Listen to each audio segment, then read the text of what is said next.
Daniel Essard, bonjour. Bonjour Daniel. Comment on se sent le jour du lancement de son nouveau livre? Toujours un peu nerveux. Même si c'est le sixième, tu te dis tout le temps, bon, surtout celui-là qui me sort de ma zone de confort, il est complètement différent. Tu te dis tout le temps, mes vieux lecteurs vont peut-être dire, oh, on l'aimait mieux avant, il y en aura peut-être des nouveaux. Il y a toujours une certaine insécurité, mais ça ne m'empêche pas de dormir. Vous avez écrit, vous l'avez dit, c'est votre sixième livre. Les cinq premiers, c'était d'époque, hein. Ça se passait au début du siècle. La suite Maggie, Le Puits, La Marie-Louise, tous des livres que j'ai tous lus et que j'ai vraiment adoré. Là, vous vous en allez dans un roman qui se passe, ces temps-ci, un roman contemporain. Ça a été difficile de faire la transition entre un et l'autre? Oui, ça te demande de sortir de ta zone de confort. Et roman historique, c'est facile parce que le contexte était toujours le même village, personnages qui se ressemblaient. Et j'avais l'impression, d'avoir fait le tour et souvent de me répéter, surtout vers la fin, il était temps que je passe à autre chose. Ce qui a été le plus difficile dans ce roman-là, ça a été de me sortir de ma peau de journaliste. Parce qu'au début, j'écrivais en me disant, ça peut-tu arriver comme ça? Est-ce que c'est vraiment ça? Est-ce que c'est scientifiquement prouvé?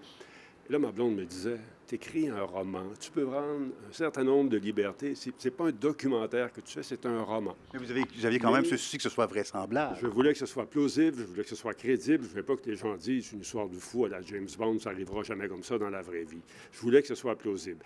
Et je t'avoue qu'il y a quelques passages où j'ai étiré le fil de la plausibilité, si le mot existe, au maximum. Mais je pense que ça reste plausible et c'est ça qui m'intéressait. Tout ce qui est politique, tout ce qui est environnement l'est. Tout ce qui est sécurité, la façon dont on finit par arrêter les terroristes, l'intervention des Américains, ça, dans la vraie vie, ça pourrait arriver. Mais ça, c'est beaucoup le romancier. Beaucoup, beaucoup, beaucoup, beaucoup le romancier.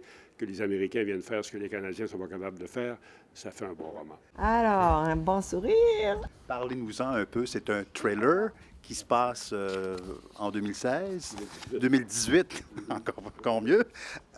C'est un thriller policier, politique, environnemental. C'est l'histoire d'écologistes frustrés, découragés, qui ont fait plein de manifestations et ça ne va jamais nulle part et qui se disent il faut prendre des moyens plus radicaux. Ils commencent par poser 2 ou 3 gestes assez spectaculaires jusqu'au jour où ils arraisonnent un super pétrolier dans le Saint-Laurent et menacent de le faire exploser sous les 2 ponts de Québec. Je ne te dirai pas comment ça va finir, je ne te dirai pas la suite, mais c'est grosso modo l'histoire, avec à travers ça une histoire d'amour, une biologiste qui est très impliquée, une journaliste qui est une journaliste de RDI qui est en ondes régulièrement pour expliquer comment ça se passe, qui a des scoops d'une source qui, à la fin, va s'avérer... Est-ce qu'on la suit? Est-ce que son téléphone est sous écoute de la sortie du Québec?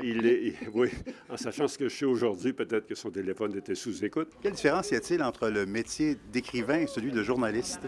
Bien, métier d'écrivain, tu peux prendre un tas de liberté. Hein. Tu sais, t'es pas obligé d'être rigoureux, t'es pas obligé d'avoir 3 sources, t'es pas obligé d'appeler la Sortie du Québec pour dire « d'accord avec ça ». Tu sais, t'es journaliste, t'es écrivain, t'es romancier, tu racontes une histoire, qu'elle soit plausible, crédible, mais il se peut que des gens disent « ah non, le Saint-Laurent, c'est pas aussi acidifié que tu le dis » ou « non, il n'y a pas autant de belugas qui sont morts ». Moi, j'essaie de respecter les données connues là-dessus. Peut-être à 1 ou 2 différences, mais bon, je suis romancier, là. Je suis plus journaliste. Les heures de tombée ne sont pas les mêmes. Par contre, on peut consacrer beaucoup de temps. Quelle est votre méthode de travail? Est-ce que vous écrivez le soir, la nuit? Quand ça me tente, j'en ai pas. Je peux être 3 semaines sans écrire. Je peux partir en fou pendant 3 jours. Habituellement, quand il y a beaucoup de bruit autour de moi, je fonctionne très bien. C'est des formations journalistiques. Quand c'est très tranquille dans la maison, qu'il ne se passe rien, que tout le monde est parti, où je mets de la musique. Vous pensez que c'est le contraire? Non, pas moi. Pour bien des gens, oui. Ou je mets de la musique forte, c'est les Beatles ou les Rolling Stones, mon époque, puis là, ça va bien. Ou je fais autre chose. Quel conseil que vous auriez à donner à un journaliste qui voudrait devenir écrivain ou à nos étudiants qui peut-être pourraient un jour vouloir se lancer dans l'écriture, vous qui avez passé d'un à l'autre? Il faut prendre le temps de vivre un peu, avoir des choses à raconter, parce que dans n'importe quel roman, il y a toujours une partie importante de toi. Il y a toujours un personnage que c'est plus toi. Moi, dans ce roman-là, c'est la jeune biologiste qui est moi, qui est mon véhicule pour m'exprimer. Dans Maggie, c'était Maggie. C'est souvent des femmes. Je trouve que les femmes sont beaucoup plus intéressantes que les hommes. Mais il faut prendre le temps de vivre. Il faut avoir des choses à raconter. Il faut bien les raconter. Et il faut bien cibler ces histoires, écrire un reportage de 2 minutes, puis un roman de 400 pages de 2 mondes. Hein? Il faut avoir du souffle. Il faut bien définir ses personnages avant de commencer. Il ne faut pas en avoir trop.